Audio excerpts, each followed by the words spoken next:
Binge the full week of The Ray Taylor Show ad-free over at inspireddisorder.com/plus. This is The Ray Taylor Show.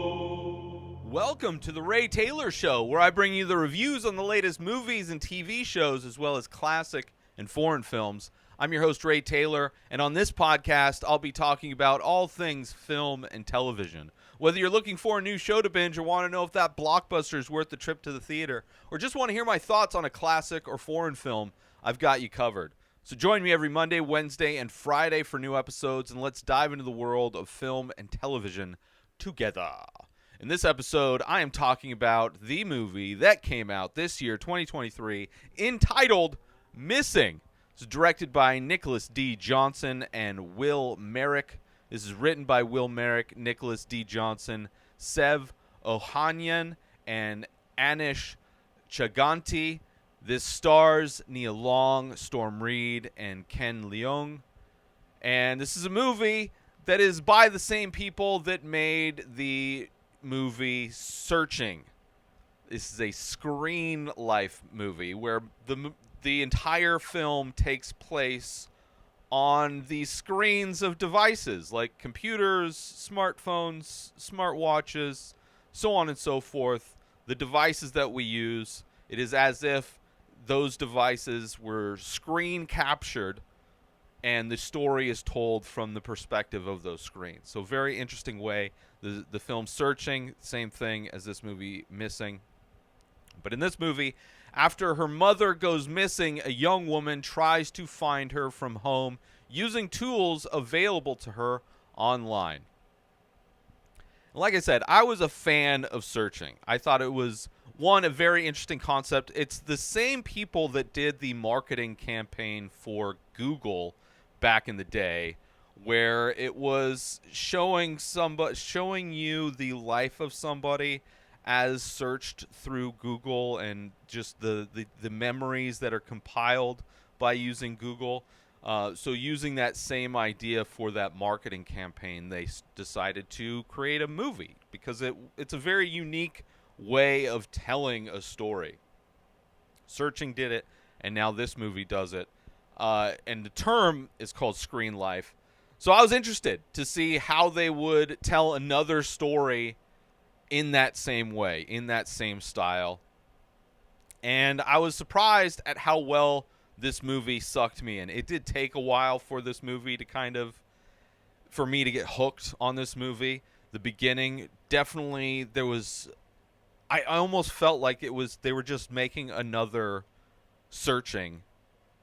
And I was worried that this was just going to be too similar to the original, considering the style is so unique. But as this movie goes, there's layers and depth that just definitely set it apart from the other movie.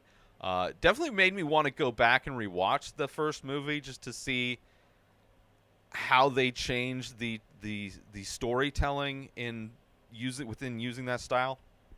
Anyway, I was surprised.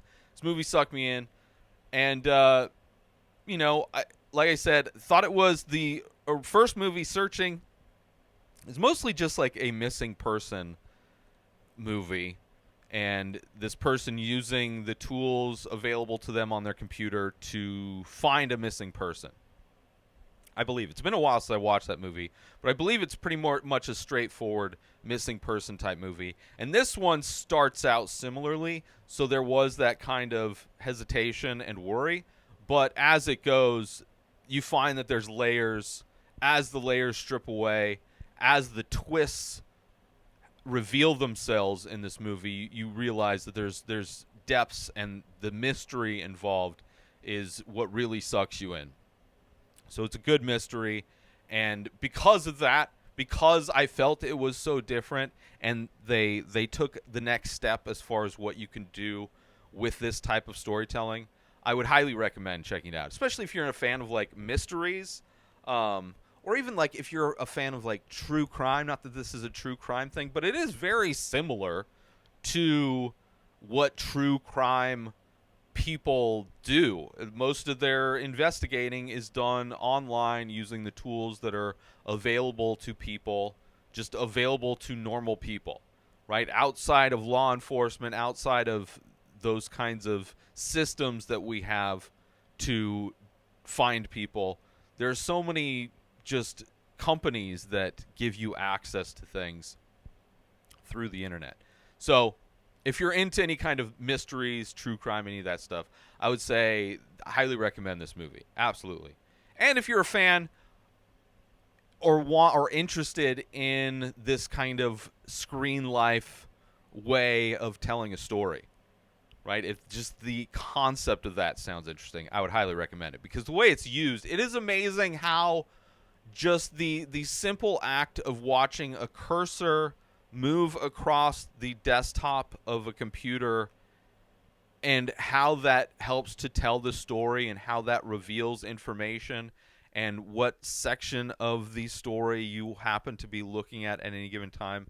It's so amazing how powerful that type of storytelling can be, where in so many ways you're right there along with the main character, this girl, as she's uncovering these truths that she had, these mysteries that she had no idea, these things she had no idea about when in reference to the people she's looking for.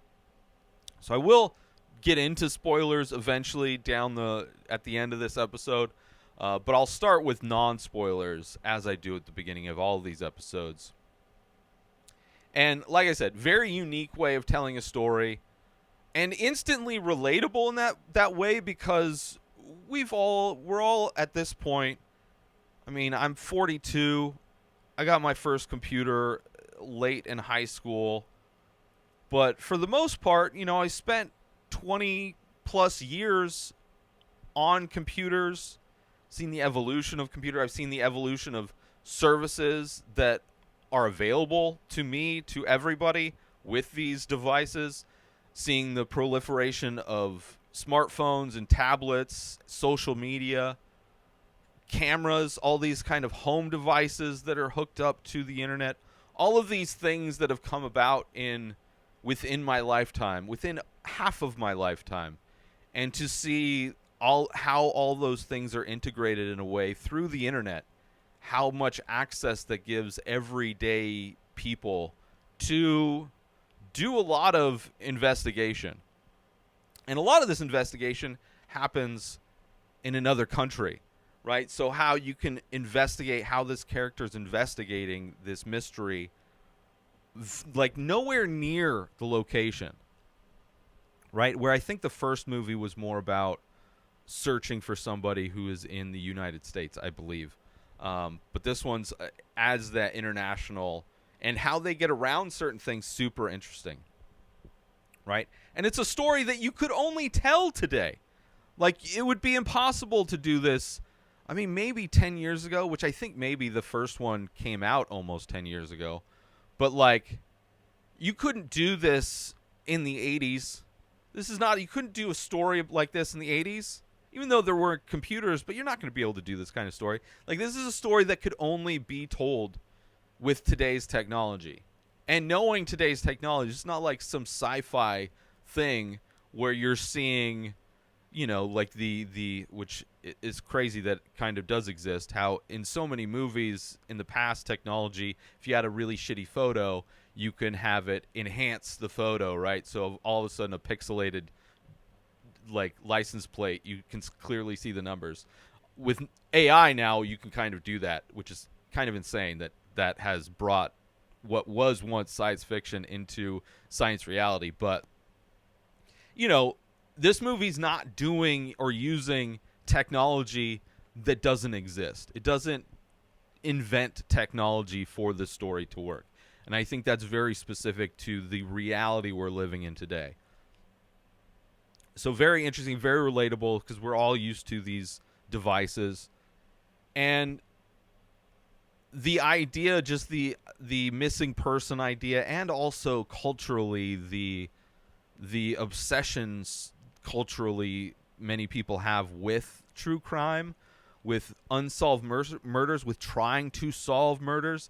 I mean, we're a culture so obsessed with uncovering mysteries that there's a massive percentage of our population that invents mysteries to unsolve. The whole conspiracy theory chunk of people that exist. Like, they're so desperate to uncover the truth that they manufacture mystery to then be the ones to say they uncovered it, which is insane. And I think only goes to show how much, like, it is part of human culture to want to uncover truth, that people would even go so far as to manufacture mystery to uncover.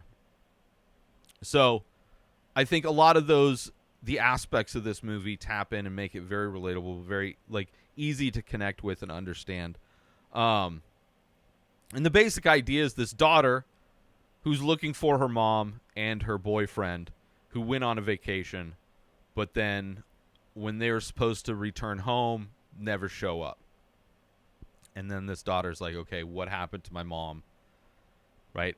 And it's crazy because it starts off with, like, what happened to her, and then it uncovers things where you completely, the context for which you think of characters completely changes.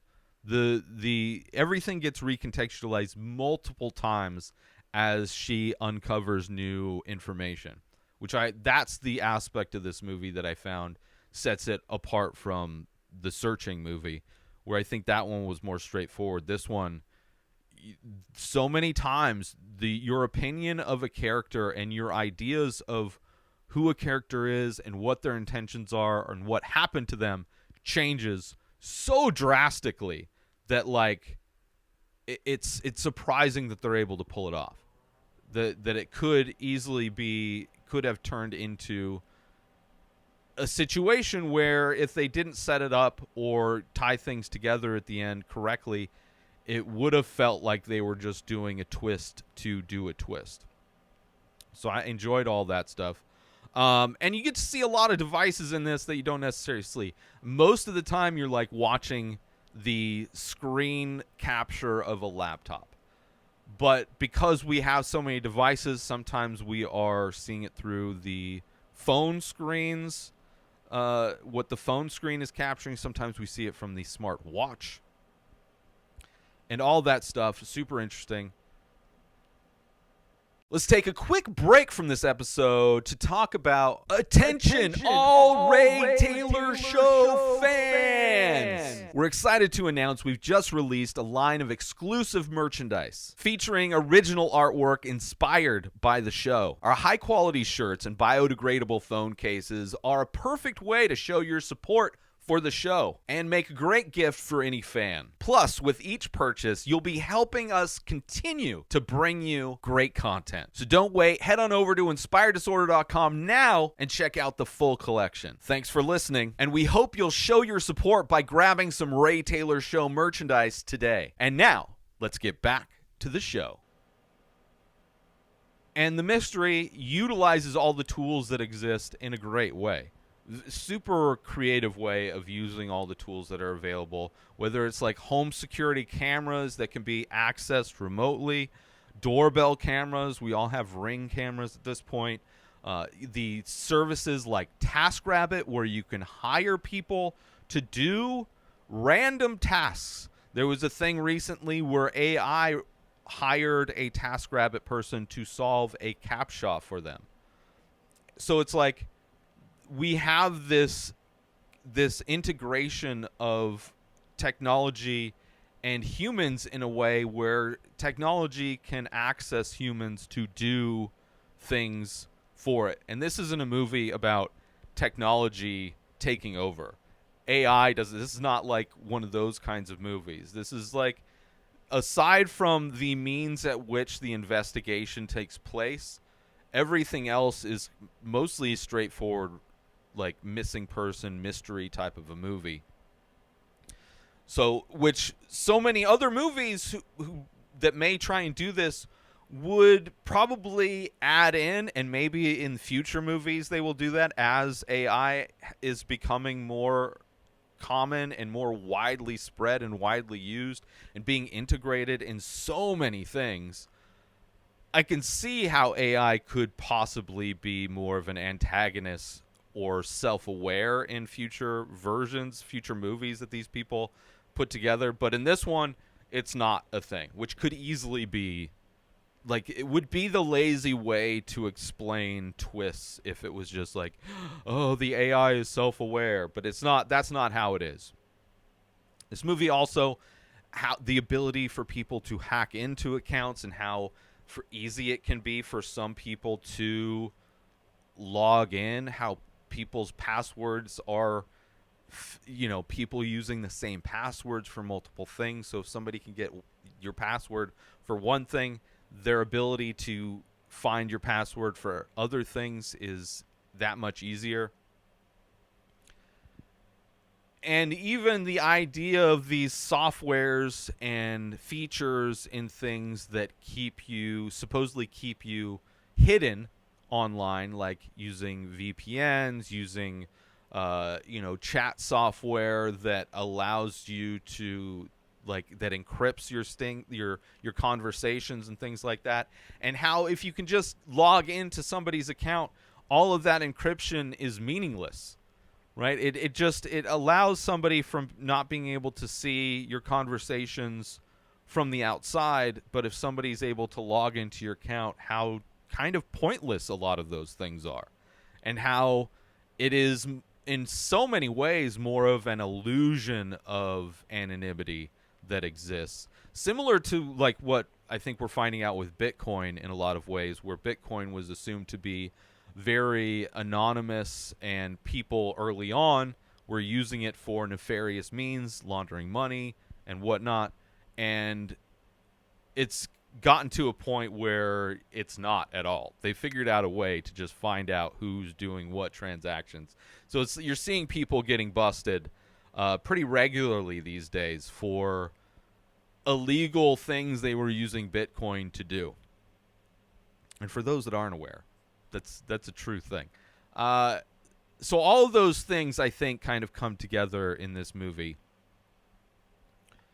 And where this movie shines, unlike Searching, where it's more of a straightforward mystery, this movie does a great job with the twists. So many twists. It is amazing how many times I said, what the fuck? Right? Like, there are, like, moments that are so surprising. Does a great job with that.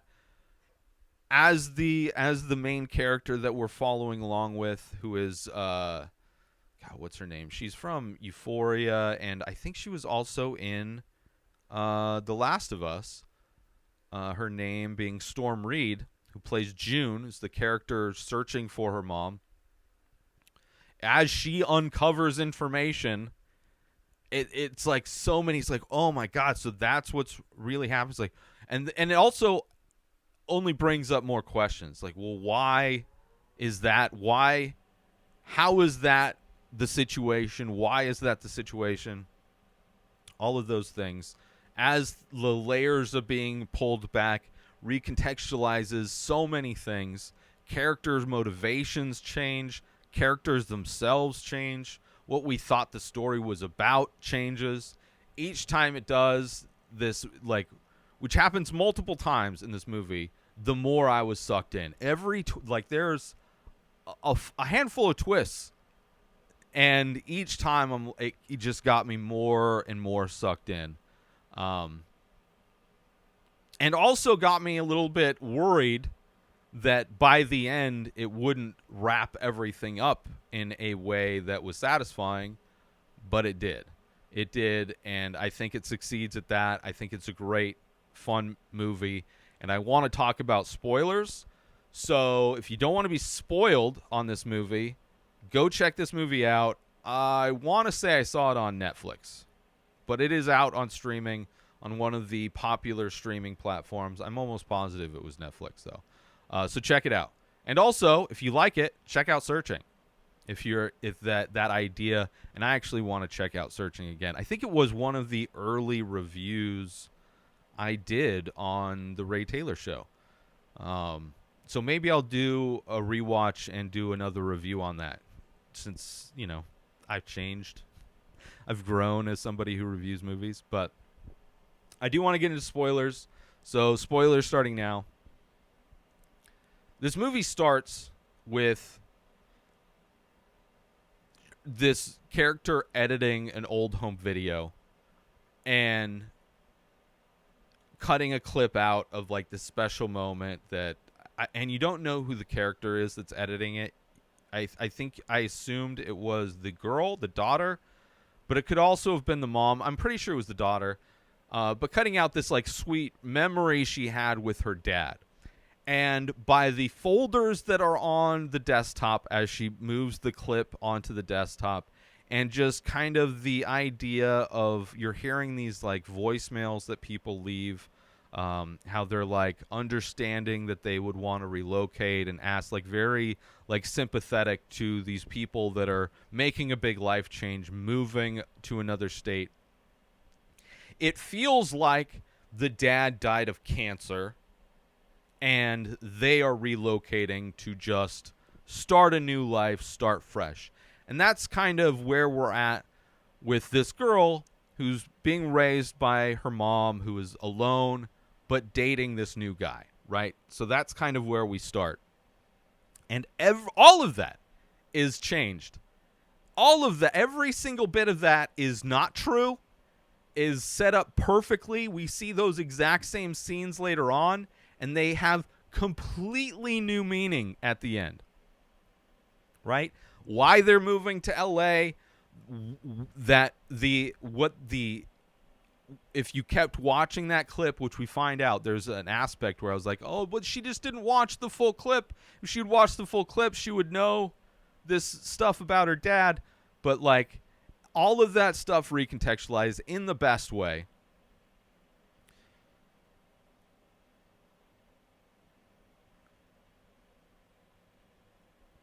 Like seeing the dad get a bloody nose, right? When you see it in the beginning, it's like, oh, that's cancer. He's got some cancer thing. But then, and he's sympathetic. He's a sympathetic character. But then by the end, you realize that he is completely different. That the full version of that video, like this movie also shows how powerful taking something out of context can be.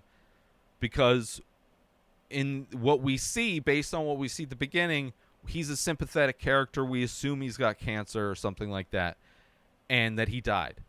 And that's the story that her mom tells her, that he died. But what we see is that, no, he was not a good guy. He had a little bit of an addiction to cocaine, and he was physically abusive, and when he went to jail, they moved away. Like, all of that stuff is like mind-blowing. When he shows up, it was one of the most, how are they going to explain her dad being alive all of a sudden? And then when they do it, it's like, oh no. And everything escalates the stakes when at every turn. And it's just one of those, that's probably the biggest moment where things really get flipped on their head, where you go from this character being sympathetic to being a completely different character. The mom going out of town, the girl's at home, she parties. Mom's got the new dude. They never come home. Then she starts, to do a lot of the searching. But as she digs, right, everything kind of changes over and over again. And even at one point, it seemed like her mom was the bad guy. Like, her mom was mixed up in this. Like, we find out that she had changed her name. And it's just, we had already found out that this boyfriend guy had been in prison. Like, everything kind of started snowballing, where when she's digging up, she finds out that the boyfriend, not who he said he was, that he has all these secret accounts, that he's going by all these different aliases. And then finding out that the mom herself had a fake name, so it almost seems like she was in on it on some way. It is just amazing how this movie is able to do all of those things and for it to come out good on top. right? Finding out the boyfriend is a felon, this scamming a bunch of people, right? Seeing the messages of them talking to each other, even her going through the messages of her mom and this guy, how their conversation when they first met on the dating app, all like just to learn about their relationship. Also seeing there's a moment where when she saw her mom freaking out in these messages to him, freaking out about not being able to get in touch with her daughter, her voicemail was full. And there was a point where I was like, maybe she's doing this to get back at her daughter for some reason. But then I kind of quickly abandoned that because that would be horrible. That would be the bad writing way of doing it, because that would be like a comedy. If this was a comedy, then that's what the parents would do. Oh, we're getting you back. Doesn't it feel bad that you couldn't find us, that we didn't show up when we said we were going to be there? Let's take a quick break from this episode because I want to promote. Are you looking for a way to take your love of The Ray Taylor Show to the next level? Look no further than Inspired Disorder Plus. As a member, you'll get access to a whole host of amazing perks, including the full week of shows, ad-free in both audio and video versions, a live painting archive, early access to the many faces, members-only discounts and deals, a podcast back catalog with over 600 episodes. But that's not all. As a member, you'll get access to my personal blog as well as my creative writing. You'll also get the chance to ask me anything you want. With all of these benefits and more, Inspired Disorder Plus is a must-have for any fan of The Ray Taylor Show. So don't wait. Go sign up now. Head on over to inspireddisorder.com/plus and start enjoying all of the amazing perks of the membership. And now, let's get back to the show. And then when she uses the, I think it was like Gig Ninja or something like that, the TaskRabbit equivalent in, I forget where they went, like Costa Rica or whatever, and really highlighted how much can be done from just a computer, regardless of where you are, right? Her being able to track down that they got the lock, and then they went to that tourist destination to put the lock on the bridge, and then also tying in with the available live stream cameras of different tourist destinations. So she was actually able to finally see where they went and what they did, but then also to find out that just after that is when they get kidnapped. And her relation with Javier, this TaskRabbit guy in this other place, is great. And how it, even in that relationship, it goes bad, but then they come back and he's able to help save her life at the end is amazing. And them just getting to know each other, getting invested in this story as he's doing all of the on-the-ground work because she can't be there to do it herself. And then there's even the twist that, like, when she finds out that the pictures that she was sent and the reason why her mom wasn't texting from her phone, even though the boyfriend said, oh, her phone, isn't getting service or whatever, finding out that there's another woman who is playing her. So even in the video where she sees her getting kidnapped, that wasn't even her mom. She never even made it to the airport, right? So many times this movie like has these twists and you're like, wait, so her mom never even made it? And then he had this double, and it's like, what is going on? And just as every twist happens, it feels like this could be a disaster if they can't wrap this together. But it's that great moment where she realizes it was a different person, and then she goes through all the pictures that her mom sent, and it all makes sense. It's like, oh, it's like that wasn't, because in every picture the face is obscured. The whole excuse for her texting from his phone was just an excuse because they didn't have her phone. And this movie, despite never leaving the desktop or smartphone of this character, it's amazing how far we travel. It feels like we are on this mission, even though technically we're looking at everything from the same desktop for the majority of it. And I also was thinking, which never became a thing, that maybe the guy, because he fixed her laptop, I thought maybe he put some spyware on her computer and was tracking what she was doing, but that never came to be anything. Definitely could have been, because there was, at the beginning of the movie, them talking about how he fixed her laptop that she is now using for all this stuff. Which is kind of funny in a way, I guess, or ironic, that him fixing her laptop allowed her to uncover that he was part of this conspiracy to kidnap, and so the dad can get control of the daughter again.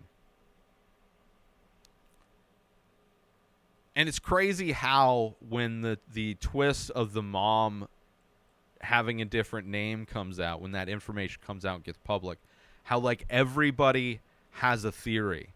Because it had already been a news story that she went missing, but then when it became uncovered that she has a fake name, then everyone had a theory. All the news organizations had a theory. Podcasts had a theory. People going live on social media, they all had their theories. They all had their conspiracy theories, their assumptions. And just how things can explode in culture with just a small piece of information, and it just runs wild with people's imaginations. And a lot of this movie rides on Storm Reid's performance. There's a lot of voiceover performance, or her alone on a camera. And I would say the weakest part, sadly, the weakest part of this movie is that her performance feels a little flat at times. And on some level, I would blame the directors, because they are the ones who are, responsible for getting the performance they want. And there's definitely moments when she's interacting with people, it's great performance, and she's a great actress in everything else I've seen her in. But it seems like a lot of the voiceover acting is just really flat, and felt like there should have been far more emotion in a lot of those scenes than was actually there. And that could have just been that she didn't know going into what she was saying, what the character's emotions were at that moment. And, so knowing where the blame of those performances being flat lies is kind of difficult. Could be on her, could be on the directors. But, even the performance, aside from it, which I think her performance is fine. I think the story of this is great. But just the idea that the mouse icon in this movie is the way what we are focused on the desktop, how the mouse scrolls and kind of guides your perception, and it just that all of that kind of storytelling, the visual storytelling is amazing. Is absolutely amazing. So beautifully telling a story without needing to use words. So much of this is done with just what you're seeing the person type into a search bar, seeing them scroll on, seeing how you can see their attention being directed at different things via that mouse icon. And just so many moments where, as the audience, you're right there kind of figuring things out along with the character, which I think is the best aspect of this. But the biggest twist, as I mentioned before, when her dad shows up, it just completely blew me away. And when you find out that he was the one that was the driver, when you see the full length version of that video, that actually he had a cocaine thing, that he was abusive, and that he was dealing drugs, and she kind of turned him in, and her searching online to see how she can change their identities and try to get away from him, and why she would tell her daughter that he was dead, why they would be moving to a new location, why she would change her name. It just answers all of those questions in such a crazy way, and also makes it the scariest moment in this when the dad shows up, because you see what his intentions are and you see what he's capable of, and recontextualizes that clip and recontextualizes the beginning of the movie in the best way.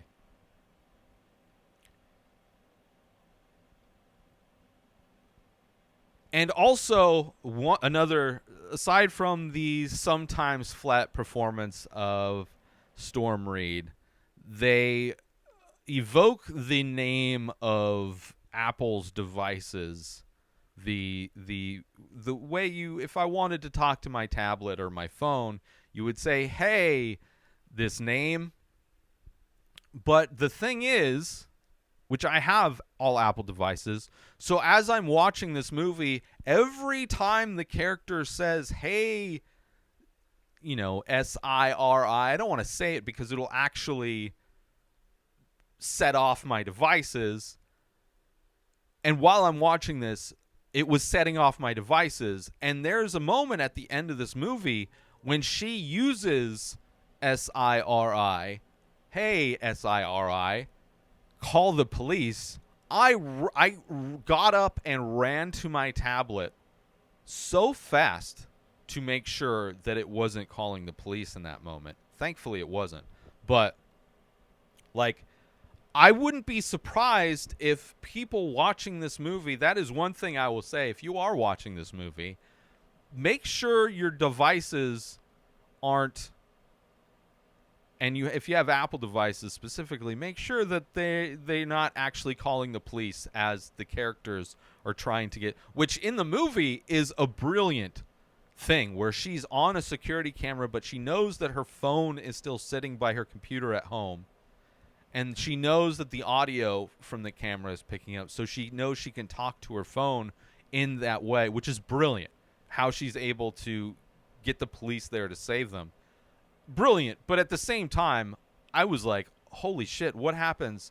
There has to be so many, if you're watching this movie, especially if you're in a theater and you're not even aware your phone is right there listening, and had to have gone off. Mine went off multiple times watching this because they all have Apple devices.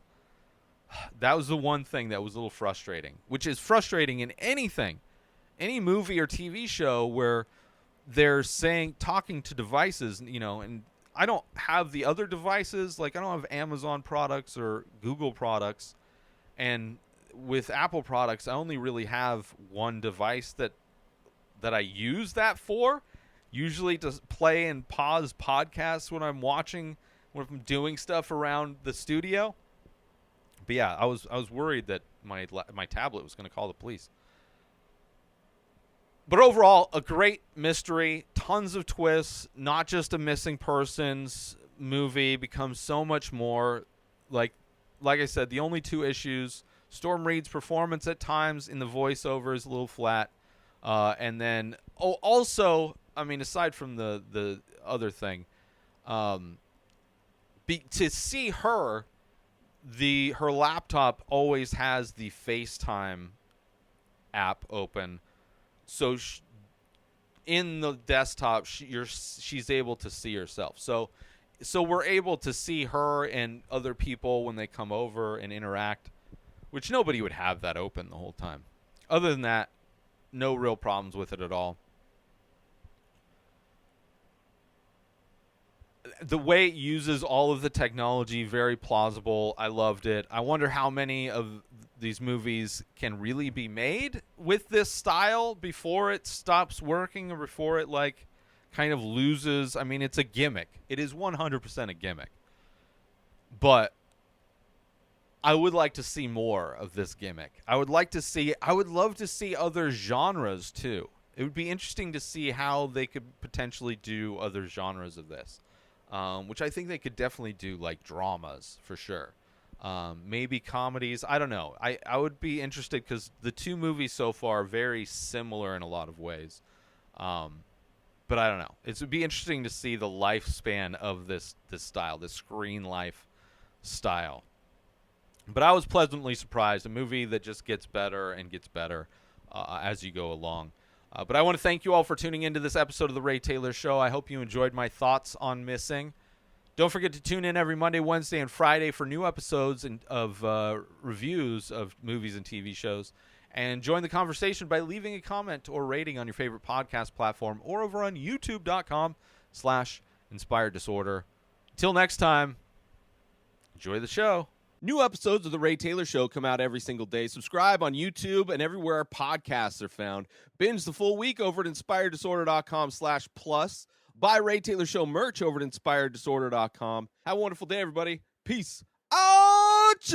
Today is the day where you wake up and you realize that everything that you've been dreaming about, everything that you've been wanting, every goal and wish and hope that you've ever had can become real. Dreams can come true. What you manifest in your mind, you can bring to reality.